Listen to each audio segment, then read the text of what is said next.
व्रत कथा। प्राचीन समय की बात है। एक बड़ा प्रतापी तथा दानी राजा था। वह प्रत्येक गुरुवार को व्रत रखता एवं पूजन करता था। यह उसकी रानी को अच्छा न लगता। ना वह व्रत करती और ना ही किसी को एक पैसा दान में देती। राजा को भी वह ऐसा करने के लिए मना किया करती थी। एक समय की बात है कि राजा शिकार खेलने वन को चले गए। घर पर रानी और दासी थी। उस समय गुरु बृहस्पति साधु का रूप धारण कर राजा के दरवाजे पर भिक्षा मांगने आए। साधु ने रानी से भिक्षा मांगी तो वह कहने लगी, हे साधु महाराज, मैं इस दान और पुण्य से तंग आ गई हूँ। आप कोई ऐसा उपाय बताएं जिससे यह सारा धन नष्ट हो जाए ताकि मैं आराम से रह सकूं। साधु रूपी बृहस्पति देव ने कहा, हे देवी, तुम बड़ी विचित्र हो। संतान और धन से भी कोई दुखी होता है। अगर तुम्हारे पास धन अधिक है तो तुम इसे शुभ कार्यों में लगाओ जिससे तुम्हारे दोनों लोग सुधरें। परंतु साधु की इन बातों से रानी खुश नहीं हुई। उसने कहा, मुझे ऐसे धन की कोई आवश्यकता नहीं है जिससे मैं अन्य लोगों को दान दूं तथा जिसको संभालने में ही मेरा सारा समय नष्ट हो जाए। साधु ने कहा, यदि तुम्हारी ऐसी इच्छा है तो जैसा मैं बताता हूँ तुम वैसा ही करना। बृहस्पतिवार के दिन घर को गोबर से लीपना, अपने केसों को पीली मिट्टी से धोना, केसों को धोते समय स्नान करना, राजा से हजामत बनाने को कहना, भोजन में मांस मदिरा खाना, कपड़ा धोबी के यहाँ धुलने डालना। इस प्रकार 7 बृहस्पतिवार करने से तुम्हारा सब धन नष्ट हो जाएगा। इतना कहकर साधु बने बृहस्पति देव अंतर ध्यान हो गए। साधु के कहे अनुसार करते हुए रानी को केवल 3 बृहस्पतिवार ही बीते थे कि उसकी समस्त धन संपत्ति नष्ट हो गई। भोजन के लिए परिवार तरसने लगा। एक दिन राजा रानी से बोला, हे रानी, तुम यहीं रहो, मैं दूसरे देश को जाता हूँ क्योंकि यहाँ पर मुझे सभी जानते हैं, इसलिए मैं यहाँ कोई छोटा कार्य नहीं कर सकता। ऐसा कहकर राजा प्रदेश चला गया। वहाँ वह जंगल से लकड़ी काट कर लाता और शहर में बेचता। इस तरह वह अपना जीवन व्यतीत करने लगा। इधर राजा के बिना रानी और दासी दुखी रहने लगी। एक समय जब रानी और दासियों को 7 दिन बिना भोजन के रहने पड़ा तो रानी ने अपनी दासी से कहा, हे दासी, पास ही के नगर में मेरी बहन रहती है, वह बड़ी धनवान है, तू उसके पास जा और कुछ थोड़ा बहुत ले आ ताकि गुजर बसर हो जाए। दासी रानी के पास गई। उस दिन बृहस्पतिवार था। रानी की बहन उस समय बृहस्पतिवार की कथा सुन रही थी। दासी ने रानी की बहन को अपनी रानी का आने का संदेश दिया, लेकिन रानी की बहन ने कोई उत्तर नहीं दिया। जब दासी को रानी की बहन से कोई उत्तर नहीं मिला तो वह बहुत दुखी हुई और उसे क्रोध भी आया। दासी ने वापस आकर रानी को सारी बात बता दी। सुनकर रानी ने भी अपने भाग्य को कोसा। उधर रानी की बहन ने सोचा कि मेरी बहन की दासी आई थी, परंतु मैं उससे नहीं बोली, इससे वह बहुत दुखी हुई होगी। कथा सुनकर और पूजन समाप्त कर वह अपनी बहन के घर गई और कहने लगी, हे बहन, मैं बृहस्पतिवार का व्रत कर रही थी।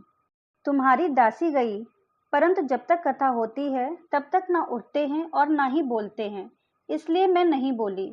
कहो दासी, क्यों गई थी? रानी बोली, बहन, हमारे घर अनाज नहीं था। ऐसे कहते कहते रानी की आंखें भर आईं। उसने दासियों समेत भूखा रहने की बात भी अपनी बहन को बता दी। रानी की बहन बोली, बहन देखो, बृहस्पति देव भगवान सबकी मनोकामना पूर्ण करते हैं। देखो, शायद तुम्हारे घर में भी अनाज रखा हो। यह सुनकर दासी घर के अंदर गई तो वहां उसे एक घड़ा अनाज का भरा मिल गया। उसे बड़ी हैरानी हुई क्योंकि उसने एक एक बर्तन देख लिया था। उसने बाहर आकर रानी को बताया। दासी रानी से कहने लगी, हे रानी, जब हमको अन्न नहीं मिलता तो हम व्रत ही तो करते हैं, इसलिए क्यों ना इनसे व्रत और कथा की विधि पूछ ली जाए, हम भी व्रत किया करेंगे। दासी के कहने पर रानी ने अपनी बहन से बृहस्पतिवार व्रत के बारे में पूछा। उसकी बहन ने बताया, बृहस्पतिवार के व्रत में चने की दाल और मुनक्का से विष्णु भगवान के केले की जड़ में पूजन करें तथा दीपक जलावें। इसके पश्चात पीला भोजन करें और कथा सुनें। इससे गुरु भगवान बृहस्पति प्रसन्न होते हैं और मनोकामना पूर्ण करते हैं। व्रत और पूजन की विधि बताकर रानी की बहन अपने घर लौट गई। रानी और दासी दोनों ने निश्चय किया कि बृहस्पति देव भगवान का पूजन जरूर करेंगे। 7 रोज बाद जब बृहस्पतिवार आया तो उन्होंने व्रत रखा। घुड़साल में जाकर चना और गुड़ बीन लाई तथा उसकी दाल से केले की जड़ तथा विष्णु भगवान का पूजन किया। अब पीला भोजन कहाँ से आए? दोनों बड़ी दुखी हुई, परंतु उन्होंने व्रत किया था, इसलिए बृहस्पति देव भगवान प्रसन्न थे। एक साधारण व्यक्ति के रूप में वे 2 थालों में सुंदर पीला भोजन लेकर आए और दासी को देकर बोले, हे दासी, ये भोजन तुम्हारे और तुम्हारी रानी के लिए है, इसे तुम दोनों ग्रहण करना। दासी भोजन पाकर बहुत प्रसन्न हुई। उसने रानी को सारी बात बताई। उसके बाद से वे प्रत्येक बृहस्पतिवार को गुरु भगवान का व्रत और पूजन करने लगी। बृहस्पति भगवान की कृपा से उनके पास धन हो गया, परंतु रानी फिर पहले की तरह आलस्य करने लगी। तब दासी बोली, देखो रानी, तुम पहले भी इस प्रकार आलस्य करती थी, तुम्हें धन रखने में कष्ट होता था, इस कारण सभी धन नष्ट हो गया। अब गुरु भगवान की कृपा से धन मिला है तो फिर तुम्हें आलस्य होता है। बड़ी मुसीबतों के बाद हमने ये धन पाया है, इसलिए हमें दान और पुण्य करना चाहिए। अब तुम भूखे मनुष्यों को भोजन करवाओ, प्याऊ लगवाओ, ब्राह्मणों को दान दो, कुआं, तालाब, बावड़ी आदि का निर्माण करवाओ, मंदिर पाठशाला बनवाकर ज्ञान दान दो, कुंवारी कन्याओं का विवाह करवाओ, अर्थात धन को शुभ कार्यों में खर्च करो, जिससे तुम्हारे कुल का यश बढ़े तथा स्वर्ग प्राप्त हो और पितर प्रसन्न हो। दासी की बात मानकर रानी शुभ कर्म में लग गई। उसका यश फैलने लगा। एक दिन रानी और दासी आपस में विचार करने लगी कि ना जाने राजा किस दशा में होंगे, उनकी कोई खोज खबर भी नहीं है। उन्होंने श्रद्धा पूर्वक गुरु बृहस्पति भगवान से प्रार्थना की कि हे गुरु बृहस्पति भगवान, मेरे राजा जहाँ कहीं भी हो वे शीघ्र ही वापस आ जाएं। उधर राजा परदेश में बहुत दुखी रहने लगा था। वह प्रतिदिन जंगल से लकड़ी बीन कर लाता और उसे शहर में बेचकर अपने दुखी जीवन को व्यतीत करने लगा। एक दिन दुखी हो अपनी पुरानी बातों को याद करके वह रोने लगा और उदास हो गया। उसी समय राजा के पास बृहस्पति देव साधु के वेश में आकर बोले, हे लकड़हारे, तुम इस सुनसान जंगल में किस चिंता में बैठे हो, मुझे बतलाओ। यह सुन राजा के नेत्रों में जल भर आया। साधु की वंदना कर राजा ने अपनी संपूर्ण कहानी सुना दी। महात्मा दयालु होते हैं। वे राजा से बोले, हे राजा, तुम्हारी पत्नी ने बृहस्पति देव के प्रति अपराध किया था, जिसके कारण तुम्हारी ये दशा हुई है। अब तुम किसी प्रकार की चिंता मत करो, भगवान तुम्हें पहले से अधिक धन देंगे। देखो, तुम्हारी पत्नी ने बृहस्पतिवार का व्रत प्रारंभ कर दिया है। अब तुम भी बृहस्पतिवार का व्रत करके चने की दाल व गुड़ जल के लोटे में डालकर केले का पूजन करो, फिर कथा कहो या सुनो। भगवान तुम्हारी सब मनोकामना पूर्ण करेंगे। साधु की बात सुनकर राजा बोला, हे प्रभु, लकड़ी बेचकर तो इतना पैसा भी नहीं बचता जिससे भोजन करने के उपरांत कुछ बचा सकूं। मैंने रात्रि में अपनी रानी को व्याकुल देखा है। मेरे पास कोई साधन नहीं जिससे उसका समाचार जान सकूं। फिर मैं बृहस्पति देव की क्या कहानी कहूँ, यह भी मुझको मालूम नहीं है। साधु ने कहा, हे राजा, मन में बृहस्पति भगवान के पूजन व्रत का निश्चय करो, वे स्वयं तुम्हारे लिए कोई राह बना देंगे। बृहस्पतिवार के दिन तुम रोजाना की तरह लकड़ियां लेकर शहर में जाना। तुम्हें रोज से दुगना धन प्राप्त होगा, जिससे तुम भली भांति भोजन कर लोगे तथा बृहस्पति देव की पूजा का सामान भी आ जाएगा। जो तुमने बृहस्पतिवार की कहानी के बारे में पूछा है वह इस प्रकार है। बृहस्पति देव की कहानी। प्राचीन काल में एक बहुत ही निर्धन ब्राह्मण था। उसके कोई संतान नहीं थी। वह नित्य पूजा पाठ करता था। उसकी स्त्री न स्नान करती और न ही किसी देवता का पूजन करती थी। इस कारण ब्राह्मण देवता बहुत दुखी रहते थे। भगवान की कृपा से ब्राह्मण के यहाँ एक कन्या उत्पन्न हुई। कन्या बड़ी होने लगी। प्रातः स्नान करके वह विष्णु भगवान का जप करती, बृहस्पतिवार का व्रत भी करने लगी थी। पूजा पाठ समाप्त कर पाठशाला जाती तो अपनी मुट्ठी में जौ भर कर ले जाती और पाठशाला जाने के मार्ग में डालती जाती। लौटते समय वही जौ स्वर्ण के हो जाते तो उनको बीनकर घर ले आती। एक दिन वे बालिका सूप में उन सोने के जौ को फटक कर साफ कर रही थी कि तभी उसकी माँ ने उसे देख लिया और कहा, हे बेटी, सोने के जौ को फटकने के लिए सोने का सूप भी तो होना चाहिए। दूसरे दिन गुरुवार था। कन्या ने व्रत रखा और बृहस्पति देव से सोने का सूप देने की प्रार्थना की। बृहस्पति देव ने उसकी प्रार्थना स्वीकार कर ली। रोजाना की तरह वह कन्या जौ फैलाती हुई पाठशाला चली गई। पाठशाला से लौटकर जब वह जौ बीन रही थी तो बृहस्पति देव की कृपा से उसे सोने का सूप मिला। उसे वह घर ले आई और उससे जौ साफ करने लगी, परंतु उसकी माँ का वही ढंग रहा। एक दिन की बात है, कन्या सोने के सूप में जब जौ साफ कर रही थी, तब उस समय उस नगर का राजकुमार वहां से निकला और कन्या के रूप को देखकर वह मोहित हो गया। राजमहल आकर वह भोजन तथा जल त्याग कर उदास होकर लेट गया। राजा को जब राजकुमार द्वारा अन्न जल त्यागने का समाचार ज्ञात हुआ, तो अपने मंत्रियों के साथ वह अपने पुत्र के पास गया और कारण पूछा। राजकुमार ने राजा को उस लड़की के घर का पता भी बता दिया। मंत्री उस लड़की के घर गया। मंत्री ने ब्राह्मण के समक्ष राजा की ओर से निवेदन किया। कुछ ही दिन बाद ब्राह्मण की कन्या का विवाह राजकुमार के साथ संपन्न हो गया। कन्या के घर से जाते ही ब्राह्मण के घर में पहले की भांति गरीबी का निवास हो गया। एक दिन दुखी होकर ब्राह्मण अपनी पुत्री से मिलने गए। बेटी ने पिता की अवस्था को देखा और अपनी माँ का समाचार पूछा। ब्राह्मण ने सभी हाल कह सुनाया। कन्या ने बहुत सा धन देकर अपने पिता को विदा कर दिया, लेकिन कुछ ही दिन बाद फिर वही हाल हो गया। ब्राह्मण फिर अपनी कन्या के यहाँ गया और सभी हाल कहा तो पुत्री बोली, हे पिताजी, आप माताजी को यहाँ लिवा लाओ। उन्हें मैं वह विधि बता दूंगी जिससे सभी गरीबी दूर हो जाए। ब्राह्मण देवता अपनी स्त्री को साथ लेकर अपनी पुत्री के पास राजमहल पहुंचे, तो पुत्री अपनी माँ को समझाने लगी, हे माँ, तुम प्रातःकाल स्नान आदि करके विष्णु भगवान का पूजन करो तो सब दरिद्रता दूर हो जाएगी। परंतु उसकी माँ ने उसकी एक भी बात नहीं मानी। वह प्रातःकाल उठकर अपनी पुत्री का बचा जूठन खा लेती थी। एक दिन उसकी पुत्री को बहुत गुस्सा आया। उसने अपनी माँ को एक कोठरी में बंद कर दिया। प्रातः उसे स्नान आदि कराकर पूजा पाठ करवाया, तो उसकी माँ की बुद्धि ठीक हो गई। इसके बाद वह नियम से पूजा पाठ करने और प्रत्येक बृहस्पतिवार को व्रत रखने लगी। इस व्रत के प्रभाव से मृत्यु के बाद वह स्वर्ग को गई। वह ब्राह्मण भी सुखपूर्वक इस लोक का सुख भोगकर स्वर्ग को प्राप्त हुआ। इस तरह कहानी कहकर साधु देवता वहां से लोप हो गए। धीरे धीरे समय व्यतीत होने पर फिर बृहस्पतिवार का दिन आया। राजा जंगल से लकड़ी काटकर शहर में बेचने गया। उसे उस दिन और दिनों से अधिक धन मिला। राजा ने चना गुड़ आदि लाकर बृहस्पतिवार का व्रत किया। उस दिन से उसके सभी क्लेश दूर हुए। परंतु जब अगले गुरुवार का दिन आया तो वह बृहस्पतिवार का व्रत करना भूल गया। इस कारण बृहस्पति भगवान नाराज हो गए। उस दिन उस नगर के राजा ने विशाल यज्ञ का आयोजन किया था तथा अपने समस्त राज्य में घोषणा करवा दी कि सभी मेरे यहाँ भोजन करने आवे, किसी के घर चूल्हा न जले। इस आज्ञा को जो ना मानेगा उसको फांसी दे दी जाएगी। राजा की आज्ञा अनुसार राज्य के सभी वासी राजा की भोज में सम्मिलित हुए, लेकिन लकड़हारा कुछ देर से पहुंचा, इसलिए राजा उसको अपने साथ महल में ले गए। जब राजा लकड़हारे को भोजन करा रहे थे, तो रानी की दृष्टि उस खोटी पर पड़ी जिस पर उसका हार लटका हुआ था। उसे हार खोटी पर लटका दिखाई नहीं दिया। रानी को निश्चय हो गया कि मेरा हार इस लकड़हारे ने चुरा लिया है।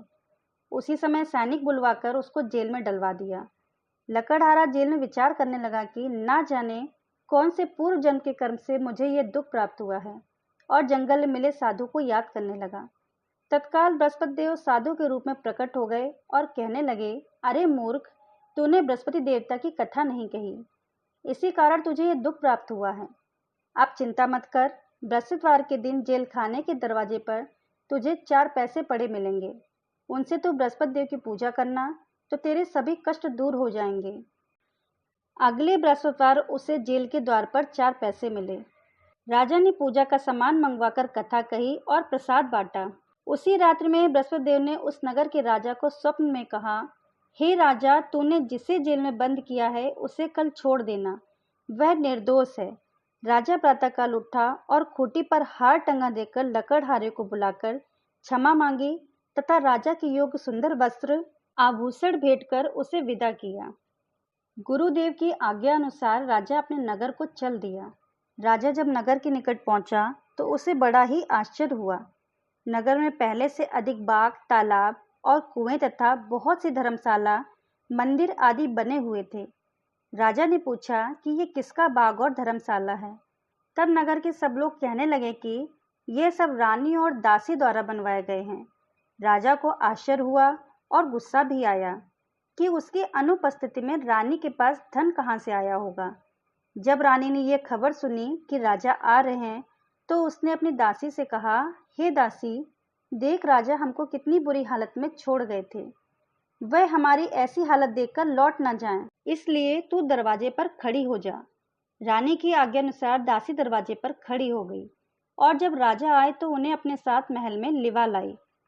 तब राजा ने क्रोध करके अपनी तलवार निकाली और पूछने लगा, बताओ ये धन तुम्हें कैसे प्राप्त हुआ है। तब रानी ने सारी कथा कह सुनाई। अब राजा ने निश्चय किया कि मैं रोजाना दिन में 3 बार कथा कहूँगा और रोज व्रत किया करूँगा। अब हर समय राजा के दुपट्टे में चने की दाल बंधी रहती तथा दिन में 3 बार कथा कहता। एक रोज राजा ने विचार किया कि चलो अपनी बहन के यहाँ हो आऊं। इस तरह का निश्चय कर राजा घोड़े पर सवार हो अपनी बहन के यहाँ चल दिया। मार्ग में उसने देखा कि कुछ आदमी एक मुर्दे को लिए जा रहे हैं। उन्हें रोककर राजा कहने लगा, अरे भाइयों, मेरी बृहस्पति की कथा सुन लो। वे बोले, लो हमारा तो आदमी मर गया है और इसको अपनी कथा की पड़ी है। परंतु कुछ आदमी बोले, अच्छा कहो, हम तुम्हारी कथा भी सुनेंगे। राजा ने दाल निकाली और कथा कहनी शुरू कर दी। जब कथा आधी हुई तो मुर्दा हिलने लगा और जब कथा समाप्त हुई तो राम राम करके वह मुर्दा खड़ा हो गया। राजा आगे बढ़ा, उसे चलते चलते शाम हो गई। आगे मार्ग में उसे एक किसान खेत में हल चलाता मिला। राजा ने उससे कथा सुनने का आग्रह किया, लेकिन वह नहीं माना। राजा आगे चल पड़ा। राजा के हटते ही बैल पछाड़ खाकर गिर गए तथा किसान के पेट में बहुत जोर से दर्द होने लगा। उसी समय किसान की पत्नी रोटी लेकर आई। उसने जब देखा तो अपने पुत्र से सब हाल पूछा। बेटे ने सभी हाल बता दिया। बुढ़िया दौड़ी दौड़ी उस घुड़सवार के पास गई और उससे बोली, मैं तेरी कथा सुनूंगी, तू अपनी कथा मेरे खेत पर ही चलकर कहना। राजा ने लौटकर बुढ़िया के खेत पर कथा कही, जिससे सुनते ही बैल खड़े हो गए तथा किसान के पेट का दर्द भी बंद हो गया। राजा अपनी बहन के घर पहुंच गया। बहन ने भाई की खूब मेहमानी की। दूसरे रोज प्रातःकाल राजा जागा तो वह देखने लगा कि सब लोग भोजन कर रहे हैं। राजा ने अपनी बहन से जब पूछा, ऐसा कोई मनुष्य है जिसने भोजन नहीं किया हो, जो मेरी बृहस्पतिवार की कथा सुन ले। बहन बोली, हे भैया, यह देश ऐसा ही है। पहले यहाँ के लोग भोजन करते हैं, बाद में अन्य कार्य करते हैं। फिर वह एक कुमार के घर गई जिसका लड़का बीमार था। उसे मालूम हुआ कि उसके यहाँ 3 दिन से किसी ने भोजन नहीं किया। रानी ने अपने भाई की कथा सुनने के लिए कुम्हार से कहा। वह तैयार हो गया। राजा ने जाकर बृहस्पतिवार की कथा कही, जिसको सुनकर लड़का ठीक हो गया। अब तो राजा की प्रशंसा होने लगी। एक दिन राजा ने अपनी बहन से कहा, हे बहन, मैं अब अपने घर को जाऊंगा, तुम भी तैयार हो जाओ। राजा की बहन ने अपनी सास से अपने भाई के साथ जाने की आज्ञा मांगी। सास बोली, चली जा, परंतु अपने लड़कों को मत ले जाना, क्योंकि तेरे भाई की कोई औलाद नहीं है। बहन ने अपने भाई से कहा, हे भैया, मैं तो चलूंगी, परंतु कोई बालक नहीं जाएगा। अपनी बहन को भी छोड़कर दुखी मन से राजा अपने नगर को लौट आया। राजा ने अपनी रानी से सारी कथा बताई और बिना भोजन किए वह सैया पर लेट गया। रानी बोली, हे प्रभु, बृहस्पति देव ने हमें सब कुछ दिया है, वे हमें संतान भी अवश्य देंगे। उसी रात बृहस्पति देव ने राजा को स्वप्न में कहा, हे राजा, उठ, सभी सोच त्याग दे, तेरी रानी गर्भवती है। राजा को यह जानकर बड़ी खुशी हुई। 9वें महीने रानी के गर्भ से एक सुंदर पुत्र पैदा हुआ। तब राजा बोला, हे रानी, स्त्री बिना भोजन के रह सकती है, परंतु बिना कहे नहीं रह सकती। जब मेरी बहन आए तब तुम उससे कुछ मत कहना। रानी ने हाँ कर दी। जब राजा की बहन ने यह शुभ समाचार सुना तो वह बहुत खुश हुई तथा बधाई लेकर अपने भाई के यहाँ आई। तब रानी ने उसे आने का उलाहना दिया। जब भाई अपने साथ ला रहे थे तब टाल गई, उनके साथ ना आई और आज अपने आप भागी भागी बिना बुलाए आ गई। तो राजा की बहन बोली, भाई, मैं इस प्रकार ना कहती तो तुम्हारे घर औलाद कैसे होती। बृहस्पति देव सभी की मनोकामनाएं पूर्ण करते हैं। जो सद्भावना पूर्वक बृहस्पतिवार का व्रत करता है एवं कथा पढ़ता है अथवा सुनता है और दूसरों को सुनाता है, बृहस्पति देव उसकी सभी मनोकामनाएं पूर्ण करते हैं, उनकी सदैव रक्षा करते हैं। जो संसार में सद्भावना से गुरुदेव का पूजन एवं व्रत सच्चे हृदय से करते हैं, उनकी सभी मनोकामनाएं वैसे ही पूर्ण होती हैं जैसे सच्ची भावना से रानी और राजा ने बृहस्पति देव की कथा का गुणगान किया तो उनकी सभी इच्छाएं बृहस्पति देव ने पूर्ण की है। अनजाने में भी बृहस्पति देव की उपेक्षा ना करें, ऐसा करने से सुख शांति नष्ट हो जाती है। इसलिए सबको कथा सुनने के बाद प्रसाद लेकर जाना चाहिए। हृदय से उनका मनन करते हुए जयकारा बोलना चाहिए। बोलो बृहस्पति महाराज की जय हो, विष्णु भगवान की जय हो। अगर आप सभी भक्तों को यह वीडियो पसंद आई हो तो प्लीज़ हमारे चैनल को लाइक करिए, सब्सक्राइब करिए और शेयर करिए। कमेंट बॉक्स में जय बृहस्पति देव जरूर लिखें। कथा सुनने के लिए धन्यवाद भक्तों।